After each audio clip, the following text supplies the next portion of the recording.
ตั้งตาแลคิดฮอดน้องแลเด้อพอยอดชีวาแนวจะเห็นหน้าสิไปหากายเพิ่นบ่กล้าปากกล้าเอิ้นเพียงได้แต่คิดเอาฟ้าเศร้าๆยามคำสีกลมยามตะวันสิลงหลับเหลี่ยมโลกาห่วงชาวบ้านทำนาทำให้ตะวันไกลลับฟ้าเฮียหน้าเขาสู่เฮือนนกกะเขื่อนกาเป็นผู้บินทลา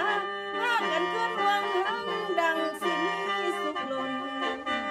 คิดฮอดหลายอยากเห็นแต่หน้าอิจฉานกกามันมีคู่บินจรบางตัวก็น่าเวทนา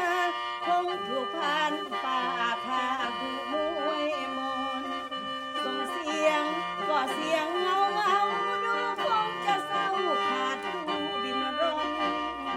ตัวเราก็เหมือนนก